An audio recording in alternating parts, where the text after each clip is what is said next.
이번에 일반 전표 입력 메뉴에 보겠습니다. 자, 문제 푸는 방식은 이렇습니다. 일반 전표 입력이 총 6문항인데 6문항을 한 번에 다 분개를 하시고 한꺼번에 캐랩 입력되어 있고 한 문제 풀고 한 문제 바로 입력되어 있죠. 일단 저는 문제를 쭉 풀어볼게요. 자, 7월 20일 글입니다. 그리고 여기 입력 시 유의사항은 우리가 배운 대로 입력하시면 됩니다. 자, 큰 어려움은 없을 거예요. 7월 20일 글인데 거래처 영동 상사에서 받은 약소금 135만 원이 만기가 도래하여 당좌 수표로 수령했습니다. 그러면 이해되겠습니까? 첫째 줄에 거래처 영동 상사에서 받은 약소금인데, 자, 일단 이거 파악되겠나요? 자, 우리 회계에서 어음은 딱 두 가지죠.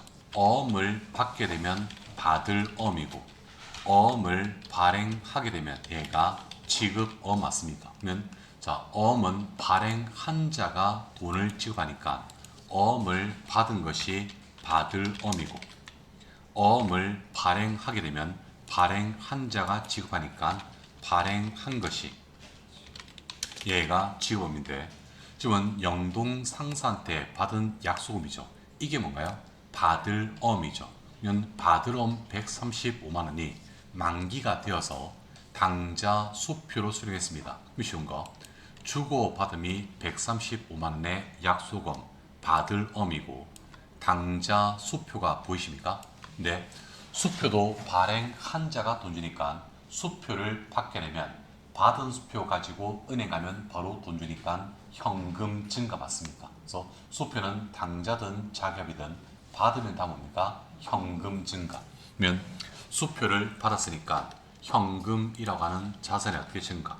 현금 금액은 135만 되고 얘가 당자 수표를 받은 거죠. 수령한 것이고. 자, 이렇게 현금 당수표 받은 이유가 약소금 받음이 만기돼서 돈 받았으니까 돈을 다 받은 받으러면 장부 있을 필요 있습니까? 없죠. 받으러면 받을 거 자산 차변자리인데 돈을 받았으니까 삭제하자. 반대편 대변에 받을 어미 삭제됩니다. 금액은 얼마입니까? 135만 원. 이 말 될까요? 그러면 차변 대변 금액 맞으면서 더 이상 주고 받은 게 없으니까 분계 끝인데 거래처 입력이 필요한 채권 채무 있습니까? 뭐 있죠? 받을 어음은 거래처 입력이 필요하죠. 그리고 항상 말하지만 제가 수업 초반부터 제일 강조했던 채권 채무 요 12가지인데 채권 채무 12가지는 원래 자리 제가 빨간색 기록하죠. 반대 자리가 삭제 의미라고 했죠. 그래서 항상 파란색 반대 자리 삭제는 파란색, 원래 자리 발색은 빨간색 그렇게 필기하고 있습니다. 이제 8월 3일 글에 한번 가볼게요. 근로자들의 코로나19 진단 비용으로 300만 원을 보통 예금 계좌에서 지급했습니다. 이 금액 중 60%는 공장 생산직 근로자분이며 나머지는 본사 영업분 근로자분인데 단 코로나19 진단 비용은 복리후생을 위한 성격 지출입니다. 이런 말이 없더라도 가로친 단어 없더라도 계정 이름을 찰 수 있어야 되는데 한번 가볼게요. 지금 주거 받음이 300만 원의 코로나 진단 비용 보이십니까? 그리고 보통 예금 보이십니까? 저는 쉬운 거 보통 예금 계좌에서 지급되었으니까 보통 예금 자산의 감소.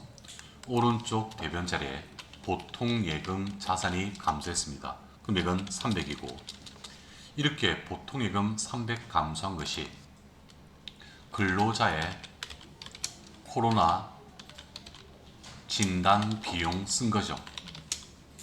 준 것이니까.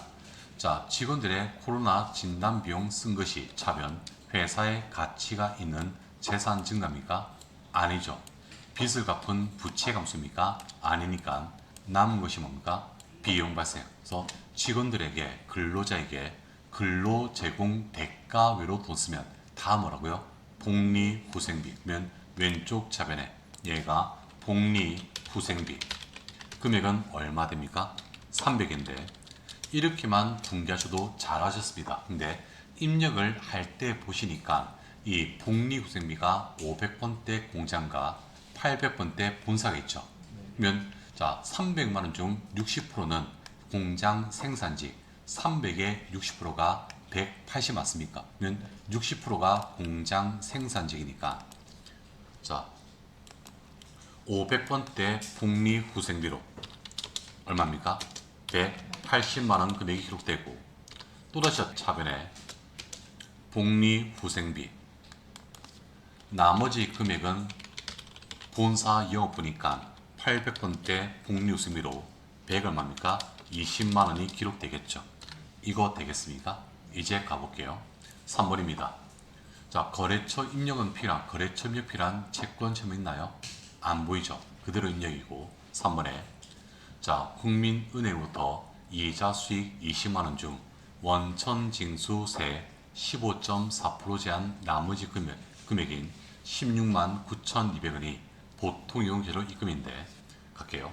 주고 받음이 20만 원 금액의 이자 수익 보이십니까? 그리고 15.4%의 원천 징수 세금 보이십니까? 그리고 나머지 금액 여기 있네요. 16만 9,200원의 보통 예금 보이시나요? 보통 주고 어떻게 받으면 100%는 아니지만 금액의 앞뒤로 잘 있더라. 그러면 지금 자 쉬운 거. 자 보통 예금 계좌로 입금되었으니까 보통 예금이라고 하는 예금 자산의 증가죠. 왼쪽 차변 자리에 보통 예금 자산의 증가. 금액은 얼마 될까요? 16만 9,200원이 입금되었고 이렇게 보통 예금 입금된 것이 국민은행한테 받은 이자 수익이죠. 그러면 은행에서 이자를 받은 것이 대변 회사의 가치가 있는 재산 감소입니까? 아니죠. 은행에서 이자 받은 게 빚 증가, 부채 증가입니까? 아니니까 남은 것이 수익 발생 맞습니까? 이때 수익이 말 그대로 이자로 받은 것, 얘가 이자 수익이 되겠죠. 금액은 얼마 될까요? 금액은 총 20이고 차이 금액이 왼쪽 차변 차이 금액이 3만 얼마입니까? 800원인데 이 3만 800원은 이자 수익 20만 원 중에서 은행에서 어떻게 받을 때 원천 징수세금 떼고 받은 거죠. 그러면 원칙은 이자 20만 원 남시제가 다 받으면 남시제가 국가에 납부할 세금 은행이 떼고 먼저 납부시키니까 얘가 대가 받을 때 세금 등은 얘가 선납 세금 되겠죠. 금액은 3만 800원. 요거 이해되겠습니까? 그래서 대가를 지급할 때 세금 등은 예수미고 대가 받을 때 세금 등은 저희가 선납세금 처리한다고 했죠. 그리고 이게 큰 힌트예요. 얘가 힌트예요. 얘가 힌트인데 세금을 자산 처리한다 이 말이 선납세금 처리한단 말 이해될까요? 자 그러면 자 3번 문제도 거래처 입력이 필요한 채권 채무 보이십니까? 안 보이죠? 이제 4번 가볼게요. 자 4번 문제인데 늘 우리가 취득 구입한 것은 장부에 화폐 금액 돈으로 표시하는데 상장 주식만 뭐라고요? 유일한 가격인 시장 가치로 기록하고 상장 주식 외에는 다 뭐 쓴다고요? 취득 원가로 기록한다고 했죠. 취득 구용은 우리가 상장 주식만 유일한 가격인 시장 가치로 기록하고 상장 주식 외에는 다 뭡니까? 취득 원가 기록인데 얘도 기억날까요? 취득 원가 요 개념이 구입할 때 발생한 부대 비용까지 포함된 것이 취득 원가 개념이죠. 됐습니까? 그러면 자 보십니다. 수입한 원재료에 대한 관세 300만원과 통관 수수료 30만원을 인천세관에 현금 납부했습니다. 갈게요. 300의 관세가 보이십니까? 주고받음. 그리고 30만원의 통관 수수료 보이십니까? 그리고 대면에 현금 보이십니까? 몇 쉬운 거. 현금으로 납부가 되었으니까 현금이라고 하는 자산의 감소. 현금 감소 금액이 총 얼마입니까? 330이고 이렇게 현금 330이 수입품에 대한 얘가 수입에 대한 관세 및 수수료 주고죠. 맞습니다. 그러면 자 수입할 때 관세 및 수주 것인데 자 갑니다. 수입한 것이 지금 원재료죠. 그러면 이 원재료를 회사가 수입 구입하지 않았다면 관세 300과 통관 수수료 30은 발생합니까? 안 하겠죠. 그러면 이때 관세와 통관 수수료는 수입한 원재료에 포함되는 뭐가 됩니까? 부대비용 되겠죠.